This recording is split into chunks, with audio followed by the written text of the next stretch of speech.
یہ اللہ کا بہت بڑا احسان ہے، اس کا کرم ہے، اس کی نوازش ہے کہ ہمیں ہماری زندگی میں، آپ کو آپ کی زندگی میں ایک اور رمضان المبارک کا مہینہ ملنے جا رہا ہے۔ یہ ایک بہت بڑی سعادت کی بات ہے۔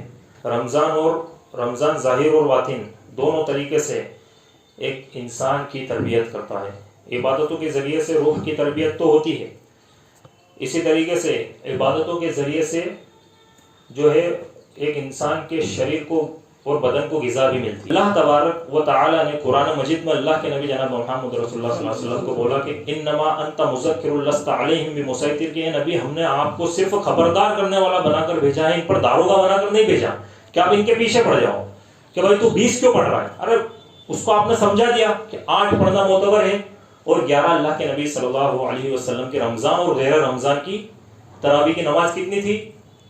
تہجد کی نماز 11 رکعت تھی۔ آپ نے اس کو دلیل دے دی، اس کو سمجھا دیا، اس کے بعد پھر آپ کے اس کے پیچھے لٹ پکڑ کر کھڑے ہوئے۔ ان الحمد للہ نحمده ونستعینه ونستغفره ونعوذ باللہ من شرور انفسنا ومن سیئات اعمالنا، من يهده الله فلا مضل له ومن يضلل فلا هادي له، واشهد ان لا اله الا الله وحده لا شريك له، واشهد ان محمدا عبده ورسوله، اما بعد فان خير الحديث كتاب الله، وخير الهدي هدي محمد صلى الله عليه وسلم، وشر الأمور محدثاتها، وكل محدثة بدعة، وكل بدعة ضلالة، وكل ضلالة في النار۔ أعوذ بالله السميع العليم من الشيطان الرجيم من همزه ونفخه ونفثه، بسم الله الرحمن الرحيم، يا أيها الذين آمنوا اتقوا الله حق تقاته ولا تموتن إلا وأنتم مسلمون، يا أيها الناس اتقوا ربكم الذي خلقكم من نفس واحدة وخلق منها زوجها وبث منهما رجالا كثيرا ونساء، واتقوا الله الذي تساءلون به والأرحام إن الله كان عليكم رقيبا، يا أيها الذين آمنوا اتقوا الله وقولوا قولا سديدا يصلح لكم أعمالكم ويغفر لكم ذنوبكم ومن يطع الله ورسوله فقد فاز فوزا عظيما۔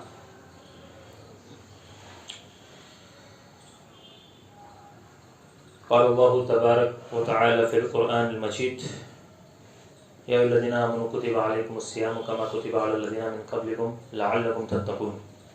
تمام طرح کی تعریف اللہ وحدہ لا شریک کے لیے تمام جہانوں کا پالنہار ہے، اور بے شمار درود السلام نازل اللہ کے آخر نبی جناب محمد رسول اللہ صلی اللہ تعالی علیہ وسلم پر۔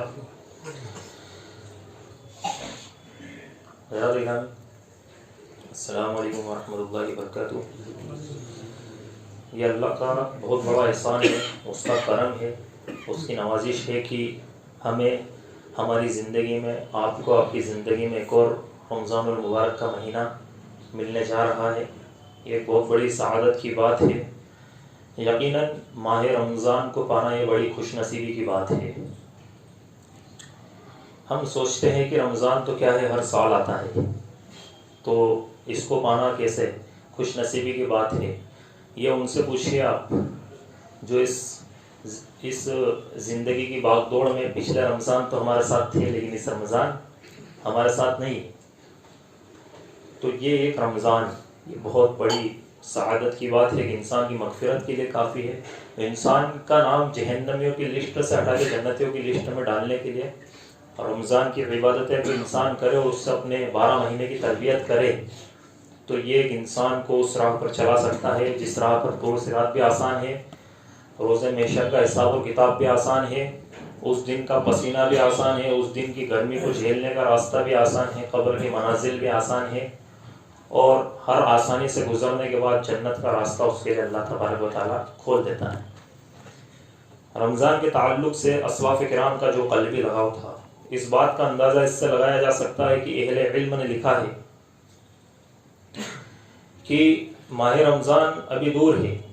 جب اسلاف کرام کے ہاتھ دعاؤں کے لیے اٹھتے تو وہ یہ دعا مانگا کرتے تھے کہ اللہم بلغنا رمضان، کہ اللہ رب العالمین تو ہمارے اوپر رمضان کو پیش کر دے، یعنی ہمیں رمضان تک پہنچا دے۔ اور یہ 6 مہینے پہلے وہ دعا کیا کرتے تھے کہ اللہم بلغنا رمضان، کہ اللہ تو ہمیں رمضان تک پہنچا دے۔ اور جب رمضان کا مہینہ آ جاتا تو خوب عبادت کرتے، اور جب رخصت ہوتا تو بتیا کہ 5-6 مہینے رمضان کی عبادتوں کی قبولیت کی دعا کرتے ہیں۔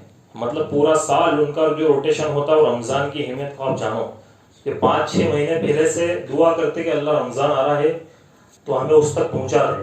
اور جب وہ گزر جاتا اس کے بعد 5-6 مہینے تک اس کی عبادت کی قبولیت کے لیے دعا کیا کرتے تھے، اللہ جو کوئی عبادت رمضان میں ہم نے کی ہے اسے تو قبول کر لے۔ گویا پورا سال رمضان کے ذوق، شوق اور جستجو میں گزارا کرتے تھے۔ تو یہ خوش بختی ہے کہ ہمیں رمضان کا مہینہ ملا، لیکن کس لیے؟ ہر وہ شخص جو رمضان کو پالے خوش نصیب نہیں ہوتا۔ کس کے لیے؟ ہر وہ شخص جو رمضان کو پالے وہ خوش نصیب نہیں ہوتا۔ بہت سارے بدبختوں کی زندگی میں بھی رمضان کا مہینہ آتا ہے، اور یہ وہ بدبخت لوگ ہیں جو بے عمل اور بدعمل ہوتے ہیں، جن کی زندگی کے اندر عمل نہیں ہوتا، جن کی زندگی عمل سے خالی ہوتی ہے۔ ان کے اوپر بھی رمضان کا مہینہ گزرتا ہے، لیکن وہ ایسے گزر جاتا ہے کہ انہیں معلوم ہی نہیں چلتا کہ کتنی بڑی سعادت کی چیز آئی تھی اور کتنی بڑی سعادت اور خوش بختی کی چیز ہمارے ہاتھ سے نکل گئی۔ ان کی زندگیوں میں رمضان جیسے انقلابی مہینے سے تبدیلی نہیں آتی۔ یہی وہ بد نصیب لوگ ہیں جن کے حق میں فرشتوں کے سردار نے بد دعا کی کہ ناک کھا کالود ہو شخص کی جو رمضان کا مہینہ پالے۔ کس نے دعا کی تھی؟ حضرت جبرائیل علیہ السلام نے۔ فرشتوں کے سردار نے بد دعا کی، اور انبیاء کے سردار جناب محمد رسول اللہ صلی اللہ علیہ وسلم نے ان کی اس بد دعا پر آمین کہا کہ وہ شخص جو رمضان کا مہینہ پالے اس شخص کی کوئی ویلیویشن نہیں اگر وہ اپنی مغفرت نہ کرا سکے۔ اس کی ویلیویشن کیا ہے؟ کوئی بھاری پن نہیں اس کے اندر، مطلب اس کے اندر کوئی احساس نہیں ہے مسلمان ہونے کا، اس کے اندر کوئی احساس نہیں ہے اللہ رب العالمین کے اوپر ایمان لانے کا۔ تو آج کے اس خطبے میں ہم یہ دیکھیں گے کہ رمضان ہمیں کیا تعلیم دیتا ہے۔ اگر ایک لفظ کے اندر رمضان کی تعلیم کی بات کرے تو رمضان تربیت کرتا ہے۔ رمضان تربیت کرتا ہے افراد کی، جماعت کی، پوری قوموں کی، معاشرے کی، اس امت کی تربیت کے لیے رمضان کافی ہے۔ رمضان کو ایک لفظ میں سمجھنا ہو تو رمضان ہماری بیشتر تربیت کرتا ہے، اور اسی تربیت کی جانب لفظ تتقون سے اشارہ اللہ رب العالمین نے سورہ بقرہ میں کیا۔ یا ایھا الذین آمنوا کتب علیکم الصیام کما کتب علی الذین من قبلکم لعلکم تتقون، کہ ایمان والو تم پر روزے فرض کر دیے گئے جیسا کہ تم سے پہلے امتوں پر فرض کیے گئے تھے تاکہ تم تقوی اختیار کرو، لعلکم تتقون، تاکہ تم متقی بنو، اللہ کا پاس و لحاظ رکھو، اس کے حکموں کا پالن کرو، اس کے نبی صلی اللہ علیہ وسلم کی سیرت پر چلو اللہ سے ڈرتے ہوئے۔ تتقون، اللہ کا تقوی اختیار کرنا۔ تو یہ پہلے کی امتوں پر بھی جو فرض کیے گئے وہ کس لیے کیے گئے تھے، اور اللہ آج بھی ہماری تربیت رمضان کے ذریعے کر رہا ہے کہ تم تقوی اختیار کرو۔ اجتماعی حیثیت سے سال کے 11 مہینوں کے مقابلے میں رمضان اجتماعی تربیت کرتا ہے۔ رمضان پورے 11 مہینے کی تربیت کرتا ہے۔ اس کے اندر مسجدیں معمور ہو جاتی ہے، آباد ہو جاتی ہے، ایمان کے مناظر نظر آتے ہیں، ایک انسان منکرات سے دور ہو جاتا ہے، انسان دینے اور دلانے والا بن جاتا ہے۔ ایک نمایاں تبدیلی ایک انسان کو اس رمضان کے اندر محسوس ہوتی ہے۔ تو رمضان ہماری تربیت کرتا ہے۔ باقی کے مہینوں میں ایک انسان اتنی بڑھ چڑھ کر نیکیاں نہیں کرتا، لیکن جب رمضان آتا ہے تو ایک انسان بھاگ دوڑ کر نیکی کے اندر حصہ لیتا ہے۔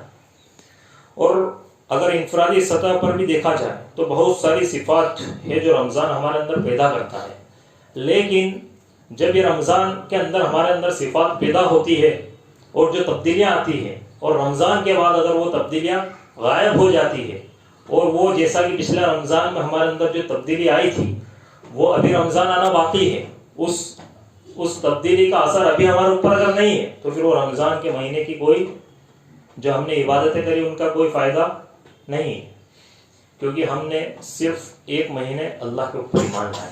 کتنے مہینے ایمان لائے؟ صرف 1 مہینے کے لیے ہم نے اللہ کو رب مانا، صرف 1 مہینے کا تقوی اختیار کیا، تو اللہ تبارک و تعالیٰ کو یہ والی عبادت پسند نہیں۔ اللہ کے نبی صلی اللہ علیہ وسلم نے فرمایا کہ عمل چھوٹا سا کرو لیکن ریگولر کرو، ہمیشہ ہونا چاہیے۔ ایک پیج قرآن کا پڑھو لیکن ڈیلی ہونا چاہیے، ایک دعا روز کرو لیکن ڈیلی ہونی چاہیے، 4-5 بار استغفار کرو لیکن ڈیلی ہونا چاہیے۔ یہ تمام عبادتیں روزانہ ہونی چاہیے۔ جو انسان یہ سوچے رمضان کے اندر 30 قرآن ختم کر دیے، 10 قرآن ختم کر دیے، مکمل کر لیا، ان کو پڑھ لیا، اتنی ساری نفل عبادتیں کر لی، لیکن جیسے ہی رمضان گیا وہ انسان پھر عید کا چاند بن جاتا ہے، پھر وہ اگلی عید پہ نظر آتا ہے۔ تو رمضان ہماری 11 مہینوں کی تربیت کرتا ہے، اور یہ اللہ کا بہت بڑا احسان ہے کہ اللہ رب العالمین ہمیں رمضان تک پہنچا رہا ہے. یہ اللہ کا بہت بڑا احسان. ابھی چند روز بچے ہیں، اس چند روز کے اندر کچھ ایسے لوگ ہوں گے جو اب رمضان کو نہیں پا سکیں گے. ایک دن پہلے جو چاند رات ہوگی اس دن بھی لوگوں کے انتقال ہوں گے، وہ رمضان کو نہیں پا سکیں گے، وہ رمضان کو پا کر اپنی مغفرت نہیں کرا سکیں گے، وہ لیلۃ القدر نہیں پا سکیں گے، جو 1000 مہینوں یعنی 83 سال کی عبادت سے بہتر ہے کہ ایک بندہ لیلۃ القدر کو پالے. کتنے سال کی عبادت؟ خیر من الف شہر. تو وہ شخص جو ایک دن پہلے دنیا سے جا رہا ہے وہ بھی نہیں پا سکتا. تو ہمیں دعا کرنی، ہمیں یہ نہیں سوچنا کہ 15 دن بچے اور ہم تو رمضان تک پہنچ جائیں گے، بلکہ اللہم بلغنا رمضان، کہ اللہ ہمیں رمضان تک پہنچا دے. سب سے پہلی بات جو رمضان ہمارے اندر پیدا کرتا ہے وہ یہ کہ ہمیں سال کے 11 مہینے کیسے گزارنا ہے. رمضان آتے ہی ہم نے سارے گناہ منکرات چھوڑ دیے، ہم نے ساری خطائیں کرنا بند کر دی. رمضان کے آتے ہی انسان کے اعمال میں غیر معمولی تبدیلی آ جاتی ہے. رمضان سب سے پہلا پیغام ہمیں یہ دیتا ہے کہ جس طرح تم نے رمضان کے روزے کا احترام رکھ کر منکرات سے دوری اختیار کی، تم نے نشاور چیزوں سے دوری اختیار کی، تم نے بےہودہ اور فحش باتوں سے، لٹریچر سے دوری اختیار کی، لغو و بے حیائی سے دوری اختیار کی، سال کے باقی 11 مہینوں کو ایک روزہ سمجھ کر گناہوں سے دوری اختیار کر لو، اور زندگی کو ایک روزہ سمجھ کر گناہوں سے دوری اختیار کر لو. رمضان ہمیں یہ تعلیم دیتا ہے. بندہ اللہ کی عبادت کرتے ہوئے اس مقام پہ پہنچ جاتا ہے، یہ حدیث قدسی ہے، اور اس کا مطلب یہ ہے کہ بندہ اللہ کی عبادت کرتے ہوئے اس مقام پہ پہنچ جاتا ہے جہاں اللہ کی جانب سے اس کے اعضاء و جوارح کی حفاظت ہونے لگتی ہے. اور اللہ نے کہا میں اس کی وہ آنکھ بن جاتا ہوں جس سے وہ دیکھتا ہے، میں اس کا وہ کان بن جاتا ہوں جس سے وہ سنتا ہے، میں اس کا وہ قدم بن جاتا ہوں جس سے وہ چلتا ہے، میں اس کا وہ ہاتھ بن جاتا ہوں جس سے وہ پکڑتا ہے. مطلب یہ کہ وہ اپنے کانوں سے وہی بات سنے گا جو اللہ تبارک و تعالیٰ کو راضی کرنے والی ہوگی، وہ اپنی آنکھوں سے وہی چیز دیکھے گا جو اللہ تبارک و تعالیٰ کو راضی کرنے والی ہوگی، وہ اپنے قدم اسی طرف بڑھائے گا جو اللہ تبارک و تعالیٰ کو راضی کرنے والے ہوں گے، وہ اپنا ہاتھ اسی طرف اٹھائے گا، ان کاموں کے لیے اٹھائے گا جو اللہ تبارک و تعالیٰ کو راضی کرنے والے ہوں گے. تو اللہ اس قدر ایک بندے کی تربیت کرتا ہے رمضان المبارک کے مہینے. حضرات گرامی، ایک اور تربیت کا پہلو وہ یہ ہے کہ انسانی زندگی میں 2 شہوتیں ایسی ہیں جن شہوتوں کے آگے اکثر انسان ہتھیار ڈال دیتے ہیں. اکثریت انسانوں کی ان شہوتوں سے نہیں نمٹ پاتی اور انسان ان شہوتوں کے اندر گمراہ ہو کے رہ جاتا ہے. اہل علم نے کہا کہ شہوت البطن یعنی پیٹ کی شہوت، پیٹ کی جو شہوت ہے ایک انسان اس کے آگے ہتھیار ڈال دیتا ہے کہ یہی کھانا پینا جب ضرورت سے آگے بڑھ کر مقصد زندگی بن جائے، ایک انسان صرف کھانے اور پینے کے لیے جیے، وہ صرف یہ سوچے کہ مجھے اچھا سے اچھا کھانا ہے، مجھے اچھا سے اچھا پینا ہے. اور اگر رمضان کے اندر بھی صرف وہ یہی پلاننگ کرے کہ ابھی میں اتنا بھوکا ہوں تو اب میں اتنی یہ والی چیز کھاؤں گا، کیونکہ باقی رمضان کے علاوہ میں میرا پیٹ ہمیشہ بھرا ہوا رہتا ہے، میں نہیں کھا پاتا. ایک انسان جب اس طریقے کی پلاننگ کرتا ہے تو یہی شہوت البطن اس کے لیے گمراہی کا راستہ بن جاتا ہے. تو پھر یہ شہوت البطن انسان کو گمراہی میں بہت دور تک لے کر جاتا ہے. سورہ بقرہ میں اللہ تبارک و تعالیٰ نے فرمایا کہ کتنی دور تک لے کر جاتا ہے، وَيَأْكُلُونَ كَمَا تَأْكُلُ الْأَنْعَامُ، کہ پھر وہ ایسے کھاتا ہے جیسے چوپائے کھاتے ہیں، جیسے جانور کھاتے ہیں. اس کی زندگی کا مقصد سوائے کھانے پینے کے سوا کچھ نہیں. کھانے پینے کے لیے کئی گھروں کے اندر لڑائی جھگڑے ہوتے ہیں، کئی گھروں کے اندر طلاق تک باتیں پہنچ جاتی ہیں. ایک انسان روزانہ صبح شام کھانے پینے کے لیے گالی بکتا ہے، اور یہ ایسا ہوتا ہے. یہ آپ الحمدللہ اللہ نے ہمیں توحید کی نعمت دی، لیکن آپ ان مسلمانوں کو نکل کر دیکھیے جو شرک کرتے ہیں، بدعت کرتے ہیں، ان کے نزدیک توحید کی کوئی اہمیت نہیں. جب انہوں نے اللہ کے ساتھ ظلم کیا تھا وہ لوگوں کی جانوں پر ظلم کرتے ہوئے کیسے رکیں گے؟ وہ اپنی بیویوں کی جانوں پر ظلم کرتے ہوئے کیسے رکیں گے؟ پھر دیکھیے آپ یہ جو شہوت البطن ہے اس کا مطلب آپ کو سمجھ میں آئے گا کہ کھانے کے اندر نمک کم ہو گیا، ایک بار ہو گیا، 2 بار ہو گیا، وہ پتنگڑ بنا دیا، اور پھر وہ لڑائی جھگڑے شروع ہو گئے. پھر دیکھیے آپ یہ لڑائی جھگڑے کتنی آگے تک جاتے ہیں. کس چیز کی وجہ سے؟ شہوت البطن، پیٹ کی وجہ سے. کھانے میں یہ بنا دیا، ویسا بنا دیا، اس چیز کی وجہ سے لڑائی جھگڑے ہوتے ہیں. شادیوں کے اندر کئی بار سالوں سال کے لیے 2 خاندانوں کے بیچ میں جو جھگڑا چلتا ہے وہ اس وجہ سے بھی چلتا ہے، اور جو چالیں چلتی ہے، جو بغض و حسد چلتی ہے، جو دلوں کے اندر نفرتیں پیدا ہوتی ہے کہ شادی کے اندر یہ کھانا کھلا جاتا ہے انہوں نے، اور پھر اس کے بعد ان کا سامنے والوں کو برا لگ جاتا ہے، اور پھر یہ بھی ان سے بات نہیں کرتے، وہ بھی نہیں کرتے، اور یہ شہوت البطن یہ کوئی چھوٹا معاملہ نہیں ہے۔ ایک انسان پیٹ کے لیے حرام کام بھی کرتا ہے، ایک انسان حرام کام کرتا ہے، اچھے سے اچھا کھانے کے لیے ایک انسان غلط کام بھی کرتا ہے، وہ جھوٹ بول کر بھی کماتا ہے، پھر اس کے قدم نہیں رکتے۔ اگر ایک بار اس کو یہ والی شہوت لگ گئی پیٹ کی، بطن کی شہوت، تو پھر اس کے قدم نہیں رکتے۔ اس کے لاکھوں کروڑوں روپے بھی وہ اگر حرام کے کما لے گا، اس کے باوجود بھی اس کو، کیونکہ اس کو کیا کرنا ہے، اس کو اپنے بیوی بچوں کا پیٹ بھرنا ہے، اور پیٹ بھرنے کے نام پہ وہ لوگوں کو دھوکہ دے کر بھی کمائے گا، جھوٹ بول کر بھی کمائے گا، حرام طریقے سے بھی کمائے گا۔ اگر لوگ اس کو حلال کی دلیل دیں گے تو وہ بولے گا کہ بھائی میری روزی روٹی یہی ہے، میں اسی طریقے سے کماتا ہوں، کہ اگر میں کسٹمر کو یہ نہیں بولوں گا مجھے 2 روپے صرف اس پہ مل رہا ہے، تو پھر یہ کسٹمر مجھ سے سامان کیسے لے گا، اور سامان نہیں لے گا تو میری سیونگ کیا ہوگی، سیونگ نہیں ہوگی تو میرا بیوی بچوں کیسے کھلاؤں۔ تو یہ بہت بڑا مسئلہ ہے ایک انسان کا کہ وہ کس چیز کے لیے جھوٹ بولتا ہے، شہوت البطن کے لیے۔ اور لسان نبوت تاجدار مدینہ صلی اللہ علیہ وسلم ایسے ہی لوگوں کے بارے میں فرماتے ہیں کہ ما ملأ ابن آدم بہا ان شر من بطنی، کہ ابن آدم نے اپنے پیٹ سے برا اور کوئی برتن نہیں بھرا، ابن آدم نے اپنے پیٹ سے برا اور کوئی برتن نہیں بھرا۔ پھر فرمایا کہ ابن آدم کے لیے چند لقمے کافی ہے جو اس کی کمر کو سیدھی رکھ سکے، فإن كان بُدَّةٌ، اور اگر اور کھانا ضروری ہے، فَثُلُثٌ لِطَعَامِهِ وَثُلُثٌ لِشَرَابِهِ وَثُلُثٌ لِنَفْسِهِ، کہ پیٹ کے وہ 3 حصے کر دے، 1/3 پیٹ کھانے کے لیے رکھے، 1/3 پیٹ وہ پینے کے لیے، اور 1/3 پیٹ وہ سانس لینے کے لیے استعمال کرے۔ یہ 3 حصے جو ہے پیٹ کے شریعت نے کیے، اور یہی پیٹ کی شہوت ہے جو ایک انسان کو حرام کی طرف لے کر جاتی ہے۔ اور روزہ ہماری تربیت جو کرتا ہے وہ یہی تربیت کرتا ہے کہ وہ اسی شہوت البطن کو کچل کر رکھ دیتا ہے، کہ حرام تو دور کی بات، ایک بندہ حلال بھی روزے کے اندر حلال کے ہاتھ لگا سکتا نہیں لگا سکتا۔ اللہ تربیت کرتا ہے کہ جس طریقے سے تیرے پاس حلال موجود ہے، اور تو روزے کی حالت میں تو مجھ پر ایمان لایا، مجھے دیکھ کر ڈر رہا ہے کہ تو حلال کے ہاتھ نہیں لگا رہا، باقی کے 11 مہینے تو حرام کے بھی ہاتھ مت لگا۔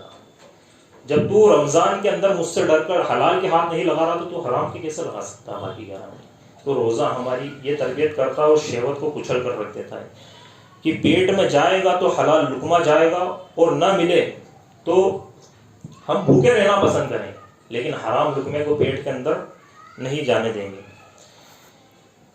امام کائنات گھر میں آئے تو پوچھتے ہیں کہ کچھ کھانے کے لیے ہے؟ اللہ کے نبی صلی اللہ علیہ وسلم امہات المومنین سے جب یہ بات پوچھ رہے ہیں تو فرماتی ہے کہ آج تو کچھ نہیں ہے کھانے کے لیے، تو فرماتے ہیں کہ آج میں روزہ رکھوں گا، یعنی کھانے کے لیے نہیں ہے تو میں روزہ رکھوں گا۔ اور الحمدللہ اللہ تبارک و تعالیٰ نے ہمیں آج کی روزی کا بھی انتظام ہے، کل کی بھی روزی کا انتظام ہے، اور کئیوں کے پاس مہینے بھر کی، کئی کے پاس 2 سال کی روزی کا بھی ابھی انتظام لوگ کر سکتے، اتنا ہے۔ اس کے باوجود بھی لوگ نہیں مانتے، جھوٹ بولتے ہیں، حرام کا کام کرتے ہیں، دھوکہ دے کر کماتے ہیں، وعدہ خلافی کرتے ہیں، امانت میں خیانت کرتے ہیں، لیتے جاتا ہے دیتے کم ہے، بتاتے کچھ اور ہے دیتے کچھ اور ہے، اس کی ٹوپی اس کے سر بنا دیتے ہیں، یہ سارے کام کرتے ہیں کہ اللہ کے نبی صلی اللہ علیہ وسلم کا معمول دیکھے گھر کے اندر کھانے کے لیے کچھ نہیں، آج روزہ رکھ لیں۔ آپ صلی اللہ علیہ وسلم نے فرمایا ایک حدیث کے اندر کہ مومن 1 آنت بھر کے کھاتا ہے، مومن کیا کرتا ہے 1 آنت بھر کے کھاتا ہے، اور کافر 7 آنتیں بھر کر کھاتا ہے، کافر پورا لبریز حلق تک۔ اور وہی آپ دیکھیے مسلمان جب بیٹھتا ہے کھانے کے لیے تو جب وہ اٹھتا ہے تو کئی بار اٹھا نہیں جاتا، اللہ ہاتھ پکڑے، تو اس طریقے سے اتنا بھر بھر کے کھاتے ہیں۔ تو کافر کی یہ صفت بتائی اللہ نے۔ اب ذرا بتائیے، ہم ان کی مشابہت کر رہے کھانے کے اندر، شہوت البطن، بطن کی شہوت یہ، لوگ بولتے ہیں کھانے کا کیا ہے کچھ بھی کھا لیں گے، لیکن نہیں، جب ایک انسان کا اس سے بالا پڑتا ہے حقیقی، جب اس کو معلوم چلتا ہے کہ بہت بڑی شہوت ہے، یہ بہت بڑی شہوت ہے۔ دوسری شہوت جنسی شہوت، پہلی شہوت تھی شہوت البطن، دوسری جنسی شہوت شہوت الفرج، جو شہوت البطن سے بھی زیادہ شدید خطرناک ہے، شہوت الفرج جنسی شہوت۔ نبی کریم صلی اللہ علیہ وسلم سے پوچھا گیا ما اکثر ما انجلون ناس النار، آپ صلی اللہ علیہ وسلم نے فرمایا، جب پوچھا گیا کہ سب سے زیادہ کون سے لوگ جو ہے اکثریت کے ساتھ جہنم کے اندر داخل ہوں گے، آگ میں داخل ہوں گے، آپ صلی اللہ علیہ وسلم نے فرمایا الفہم والفرج، کہ زبان کی وجہ سے اور شرمگاہ کی وجہ سے۔ کس کی وجہ سے؟ زبان کی وجہ سے اور شرمگاہ کی وجہ سے سب سے زیادہ لوگ جو ہے وہ آگ کے اندر داخل کیے جائیں گے۔ شہوت الفرج سے ہی معاشرے میں بے حیائی عام ہوتی ہے، زنا عام ہوتا ہے، فحاشی عام ہوتی ہے۔ روزے کی عبادت اس عظیم فتنے کو اور اس سر چڑھے ہوئے فتنے کو بھی کچل کر رکھ دیتی ہے۔ ایک انسان کی وہ تربیت روزہ کرتا ہے کہ اتنا بڑا فتنہ، شہوت الفرج کا فتنہ، جس کے اندر نوجوانان کس قدر ملوث ہے بتانے کی ضرورت نہیں ہے، اس فتنے کو روزہ کچل کر رکھ دیتا ہے۔ اسی لیے آپ صلی اللہ علیہ وسلم نے فرمایا کہ اے نوجوانوں کے گروہ، تم میں سے جس کے اندر بھی نکاح کرنے کی مالی استطاعت ہے تو اسے نکاح کر لینا چاہیے، لیکن اگر قربت ہے تو پھر وہ روزے کا اہتمام کرے، روزہ اس کی خواہشات کو کچل کر رکھ دیتا ہے۔ یعنی اگر نکاح کی حیثیت ہے تو نکاح کر لینا چاہیے، اور اگر نہیں ہے تو پھر روزہ رکھنا چاہیے، کیونکہ روزہ اس چیز کو کچل کر رکھ دیتا ہے۔ اس طریقے سے روزہ روح کی تربیت کے ساتھ ساتھ جسم کی بھی تربیت کرتا ہے۔ لسان نبوت صلی اللہ علیہ وسلم نے فرمایا، کتنے ایسے لوگ ہیں کہ رمضان سے پہلے ان کا نام جہنمیوں کی لسٹ میں ہوتا ہے، رمضان آتے ہی ان کا نام جنتیوں کی فہرست میں آ جاتا ہے۔ آپ صلی اللہ علیہ وسلم نے فرمایا وَلِلَّهِ عُتَقَاءُ مِنَ النَّارِ وَذَلِكَ فِي كُلِّ لَيْلَةٍ، کہ رمضان کی رات کتنے ہی انسانوں کو اللہ نار جہنم سے آزاد کرتا ہے، اور ان کی گردنوں کو نار جہنم سے آزاد کر کے اللہ رب العالمین رہا کر دیتا ہے۔ تو یہ کب ہوتا ہے؟ یہ رمضان کی راتوں میں ہوتا ہے۔ رمضان کی راتیں بہت عظیم راتیں ہوتی ہیں۔ رمضان ظاہر اور باطن دونوں طریقے سے ایک انسان کی تربیت کرتا ہے۔ عبادتوں کے ذریعے سے روح کی تربیت تو ہوتی ہے، اسی طریقے سے عبادتوں کے ذریعے سے جو ہے ایک انسان کے شریر کو اور بدن کو غذا بھی ملتی ہے۔ جب ایک انسان عبادت کرتا ہے، اللہ تبارک و تعالیٰ نے فرمایا کہ ہم نے ایک انسان کو پیدا کیا اور اس کی روح کی جو غذا ہے، ہم نے اس کی روح کو آسمان سے بھیجا۔ انسان کے جسم کو کس چیز سے اللہ نے بنایا؟ مٹی سے بنایا۔ اور قرآن کے اندر اللہ رب العالمین نے اس کی غذا کا جو تذکرہ کیا، وہ کیا کہ تمہارے دلوں کو سکون اور غذا اگر کسی چیز سے مل سکتی ہے تو اللہ کے ذکر سے مل سکتی ہے۔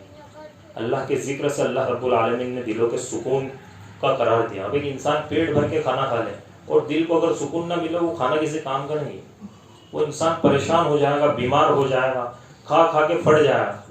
لیکن دلوں کو سکون، وہی ایک انسان ہے جو بہت بیمار ہے، جو آئی سی یو کے اندر ایڈمٹ ہے، لیکن اگر اس کے دل کو سکون اللہ نے دے رکھا ہے، اس سے بڑی کوئی نعمت نہیں، کیونکہ اللہ نے اس کے دل کے اوپر عافیت نازل کر رکھی ہے۔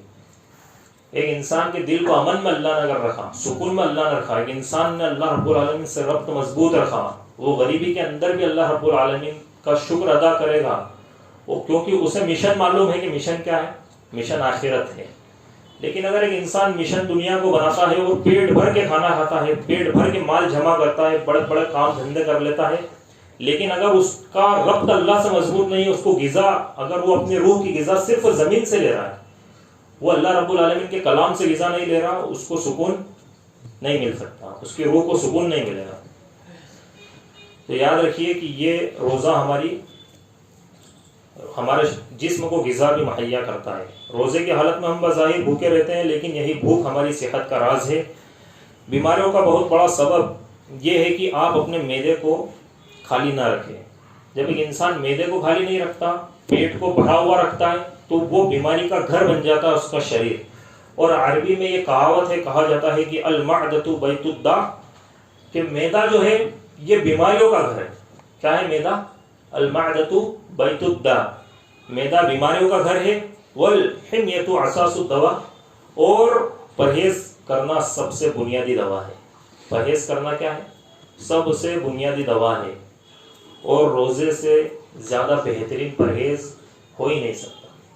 اللہ رب العالمین نے رمضان ہمیں عطا کی ہے کتنا بہترین رمضان عطا کیا، ہمارے جسم کی بھی نشو و نما کر رہا ہے، ہمارے جسم کو مینٹین کر رہا ہے، میڈیکل طور پر ہمیں بالکل پریپیئر کر رہا ہے، اس کے بعد ہماری روح کو غذا مہیا کر رہا ہے۔ سال بھر میں ہماری جو روح کی غذا کی انرجی ختم ہو گئی، ہمارے دلوں میں سے قرآن کی محبت اڑ گئی، ہمارے دلوں میں سے اللہ کے قرآن کی محبت نکل گئی، شیطان نے جو قبضہ 90 سے 95% جما دیا، ہمارے دلوں کے اندر اللہ تبارک و تعالیٰ کی محبت نکل گئی، اس کے رسول کے طریقے کو ہم بھولنے لگے، ہم نفل نمازوں کو بھولنے لگے، ہم صدقہ و خیرات کو بھولنے لگے۔ اللہ تبارک و تعالیٰ نے رمضان کو پیش کر دیا کہ ابھی لو تمہاری روح کی بھی غذا ہوگی، تمہارے جسم کی بھی غذا ہوگی۔ اللہ نے اتنا بہترین نظام مسلمان کو عطا کیا۔ اور پھر مسلمان کیا ہوتا ہے؟ وہی روزہ رکھ کر دن بھر سوتا ہے۔ کیوں سوتا ہے؟ بھائی روزہ رکھ لیا۔ یہ رمضان محنت کرنے کا مہینہ ہے۔ رمضان میں جہاں عبادتوں سے روح سنورتی ہے، وہیں بھوکے رہنے سے جسم کی بھی نشو و نما ہوتی ہے۔ میڈیکل سائنس کے لحاظ سے اگر آپ دیکھیں گے تو جسم کے بہت سارے چھوٹے چھوٹے فضلات ایسے ہوتے ہیں، ویسٹیج ایسے ہوتے ہیں جو باڈی کے اندر جگہ بنا لیتے ہیں، جو باڈی کے اندر جگہ بنا لیتے ہیں۔ اور جب آپ کسی اسپیشلسٹ سے پوچھیں گے، وہ آپ کو بتائیں گے کہ کم سے کم 16 گھنٹے آپ کو بھوکے رہنا ہوگا، اور کتنے دن تک؟ 10 دن رہے تو بہتر ہے، 20 دن رہے تو اور بہتر، اور مہینے بھر رہے تو اس سے بہتر چیز اور کوئی نہیں۔ اگر آپ 15 سے 16 گھنٹے روز بھوکے رہتے ہیں، وہ فضلات آپ کے سارے ختم ہو جائیں گے۔ کتنی بہترین چیز! یہ میڈیکل سائنس سے بول رہی ہے، لیکن اللہ تبارک و تعالیٰ نے نظام ایک مسلمان کو دیا، اور پھر یہ نظام دیا، اس کے ساتھ ہمارا فضلات ختم کرے، اور اس کے ساتھ اس کا ثواب کتنا بڑھا دیا کہ اس کا ثواب بتایا ہی نہیں۔ کل روز قیامت اللہ تبارک و تعالیٰ خود اپنے ہاتھوں سے عطا کرے گا۔ اس کے اندر دعاؤں کی قبولیت اللہ تبارک و تعالیٰ حضرت موسیٰ علیہ السلام سے زیادہ قریب۔ جب ایک بندہ جو ہے افطار کرنے کے لیے بیٹھتا ہے، اس کی دعائیں اللہ اس سے زیادہ سنتا ہے۔ حضرت موسیٰ کلیم اللہ سے کیا کرتے تھے؟ کلام کرتے تھے، اور ان سے زیادہ قریب کب ہوتا ہے بندہ؟ ایک تو سجدے کی حالت میں، اور دوسرا جب وہ افطاری کے لیے بیٹھتا ہے اور وہ اللہ تبارک و تعالیٰ سے دعائیں کرتا ہے۔ بہت سارے اجازات ہیں رمضان کے، اس کی اہمیت کو جانو اور اس کو سمجھو۔ اسی لیے تو اللہ تبارک و تعالیٰ نے کہا کہ وَأَن تَصُومُوا خَيْرٌ لَكُمْ إِن كُنتُمْ تَعْلَمُونَ، کہ روزہ رکھنا ہی تمہارے حق میں بہتر ہے اگر تم علم رکھتے ہو، اگر تم جانتے ہو تو روزہ رکھنا تمہارے حق میں بہتر ہے۔ ایک اہم پہلو یہ بھی ہے کہ جس کے اندر یہ احساس جتنا پیدا ہوگا کہ اللہ مجھے دیکھ رہا ہے، سن رہا ہے، وہ اسی قدر ذمہ دارانہ زندگی گزارے گا۔ کیا ہوتا ہے، آج ایک بندہ سب سے زیادہ گناہ تنہائی میں کرتا ہے۔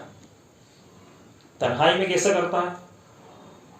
وہ جھوٹ بھی اگر کسی کو بولے گا سر چڑھ کے تو تنہائی میں بولے گا، کیا اس کو کوئی نہیں دیکھ رہا، 4 بندے بیٹھے ہیں، جھوٹ اس کو بولنا ہے موبائل پہ، لیکن سائڈ میں جا کے بولنا کہ یہ سن لیں گے 4، ان کو معلوم ہے کہ ابھی میری کیا کیفیت ہے، میں کس جگہ بیٹھا ہوں، اس لیے تھوڑا سائڈ میں جا کے بول کے آ جاتا ہوں کہ اس طریقے سے ابھی چل رہا ہے۔ تو جھوٹ بولا انسان نے کب بولا؟ وہاں مجلس کو چھوڑ کے تنہائی میں جا کے بولا۔ تنہائی کے اندر ایک انسان کتنے سارے گناہ کرتا بتانے کی ضرورت نہیں، سارے گناہ ایک انسان تنہائی میں کرتا ہے، لیکن اس کے اندر یہ احساس نہ ہونا کہ اللہ مجھے دیکھ رہا ہے، تبھی ایک انسان گناہ کرتا ہے۔ جس بندے کے اندر یہ احساس ہو کہ اللہ مجھے دیکھ رہا ہو، کبھی گناہ نہیں کرے گا، اور گناہ ہوگا تو وہ توبہ کرے گا۔ اب یہ شخص ایک تو سر چڑھ کے گناہ بھی کرتا ہے اور پھر توبہ بھی نہیں کرتا، کیونکہ اس کا ایمان ہی نہیں کہ اللہ مجھے دیکھ رہا ہے۔ اس کا ایمان ہوتا کہ اللہ مجھے دیکھ رہا ہے، وہ گناہ کرنے سے بچتا، اور اگر اس سے گناہ ہو جاتا سرزد یعنی اگر اس کے بس میں نہیں ہوتا اور وہ گناہ اس سے ہو جاتا، تو اس کے بعد وہ اللہ سے من و ضمانت کرتا اور توبہ کرتا۔ اسی طریقے سے اگر آپ غور کرو گے، روزے کی ایک بہت بڑی تربیت یہ ہے کہ اللہ ہمیں دیکھ رہا ہے۔ سعودی عرب کا ایک واقعہ ہے، سعودی کے ایک بڑے معتبر عالم ایک صحرا سے گزر رہے تھے، اور صحرا میں ایک سوڈانی کالا کلوٹا نوجوان، وہ میلے کچھلے لباس پہن کر جا رہا تھا، اور وہ اپنی بکریاں چرا رہا تھا، اپنے مالک کی بکریاں چرانے کے لیے وہ آیا تھا اس صحرا میں۔ اس صحرا سے جو عالم گزر رہے تھے بڑے معتبر تھے، انہوں نے سوچا چلو اس کا امتحان لیتے ہیں۔ وہ شخص کے پاس گئے اور اس سے جا کر بولا کہ ایک بکری اس میں سے مجھے دے دو، اور اپنے مالک کو بول دینا کہ بکری گم ہو گئی، میں تمہیں اس کے 800 ریال دوں گا۔ وہ نہیں مانا۔ ان عالم صاحب نے بولا کہ میں تمہیں 1000 ریال دوں گا، ایک بکری مجھے دے دو۔ کہ کوئی نہیں دیکھ رہا یہاں پر، دیکھو چاروں طرف صرف ہم دونوں ہیں، ہمارے علاوہ کوئی بھی نہیں ہے، تم مجھے بکری دے دو. تو اس چرواہے نے کہا کہ اللہ یرانی، کہ اللہ تبارک و تعالیٰ مجھے دیکھ رہا ہے. یرا کا مطلب ہوتا ہے دیکھنا، اور نہیں یعنی مجھے دیکھنا. اللہ تبارک و تعالیٰ تو مجھے دیکھ رہا ہے. اس شخص نے یہ بات کہی اور اس نے اپنی بکری ان عالم کو نہیں بیچی. یہ واقعہ وائرل ہو گیا، اور اس کے بعد اس پر انعامات کی بارش ہو گئی. سعودی عرب کے کئی محسنین حضرات نے اسے بڑے بڑے تحفے و تحائف اس کے اوپر پیش کیے. تو اللہ تبارک و تعالیٰ نے کیسا اسباب بنایا. وہ چاہتا تو 800 روپے لے کے، 1000 روپے لے کے، اور وہ کام کر سکتا تھا. اس میں اس کا فائدہ تھا، دنیاوی فائدہ. اس کے اندر فائدے دیکھو کتنے ہوگا اسے. پہلی چیز تو یہ کہ اس نے اس کو جب منع کرا، اللہ تبارک و تعالیٰ نے اس سے کئی گنا زیادہ، سینکڑوں گنا زیادہ کی ویوستھا اس کے لیے کر دی. وہ برائی سے بچ گیا. اللہ تبارک و تعالیٰ نے اس کے لیے نیکی لکھ دی کہ یہ اس امتحان میں پاس ہوا. وہ اس عمل کا وسیلہ لگا سکتا ہے. وہ اللہ سے بول سکتا ہے کہ اللہ تبارک و تعالیٰ، میرے پاس وہ شخص آیا تھا اس دن اور اس نے مجھے یہ کام کرنے کے لیے بولا، میں نے نہیں کیا، اللہ میں تیرے سے اس کا وسیلہ لگاتا ہوں. اللہ اس وسیلے کے تعلق سے اس کی دعا قبول کرے گا. اب اگر وہ دے دیتا، جس طریقے سے ہماری زندگی میں کئی بار ایسے معاملات پیش آتے ہیں، اور اگر ہم اس چیز سے رک جاتے، فائدے کا سودا رہتا ہے، لیکن اگر جھوٹ کھسوٹ اس کے اندر مکس ہے، امانت میں خیانت مکس ہے، دغا بازی، فریبی، مکاری اس کے اندر مکس ہے، اور اگر ہم اسے چھوڑ دیتے ہیں، ہمارا دل نفس امارہ ہمیں ابھارتا کر، لیکن اگر اسے چھوڑ دیتے، اللہ اس سے بڑا راستہ ہمارے لیے کھول دیتا ہے. لیکن اگر ہم اسے کر لیتے تو ہم خود اس راستے کو بند کر دیتے ہیں. تو اسی لیے زندگی کے اندر ہمیشہ ایسے سودے کرو جیسے اس سوڈانی نے سودے کی. اللہ کو حاضر و ناظر مانتے ہو کہ اللہ تبارک و تعالیٰ ہمیں دیکھ رہا ہے. پھر اس کے بعد دیکھو اللہ نے اس کے کیسے راستے کھولے. اللہ نے اس کو عزت عطا کی. کیا عطا کی؟ وہ اگر دے دیتا تو خود کی نظروں میں بھی ذلیل ہوتا، اور اس شخص کی نظروں میں بھی ذلیل ہوتا. اس کو کوئی نہیں دیکھتا، لیکن اللہ تبارک و تعالیٰ دیکھ رہا. اللہ رب العالمین اس سے ذلیل کر دے. تو ہمیں چاہیے کہ ہم کوئی بھی کام کریں، کتنا ہی بڑا آفر ہمیں ملے، لیکن اگر وہ غلط کام کے لیے ہو رہا ہے، اس کو چھوڑ کر آپ دیکھیے، اس کے بعد پھر اپنی زندگی کے اندر برکتیں دیکھیے. لیکن نہیں، ہمیں چاہیے ابھی ہاتھوں ہاتھ، اور اس کے اندر کچھ بھی بڑے مسئلے پیش آئے ہم وہ نہیں دیکھتے. ہمیں تو صرف جو بھی چاہیے وہ آج چاہیے، کیونکہ یہ زندگی جو ہے چند روز کی ہے، اور اسی میں مزے کرنے ہیں. اسی کے اندر سارا مال ہمیں ہی جمع کرنا ہے. کئی ارب پتیوں کا انتقال جب کورونا کے اندر ہوا، 2-3 ہزار کروڑ کے مالک، ان کو ان کے رشتہ دار ملنے نہیں آ رہے، ان کے بیٹے ان کے پاس نہیں آ رہے. JCB سے زمین کے اندر، اور وہ بھی JCB بھی ڈائریکٹ ٹچ نہیں کر رہے ہیں. JCB کو بھی اس کے زمین کے اندر گڈھا کر کے ان کے بعد ان کی لاش کو اٹھا کے لے جا کے دھکیلا جانا.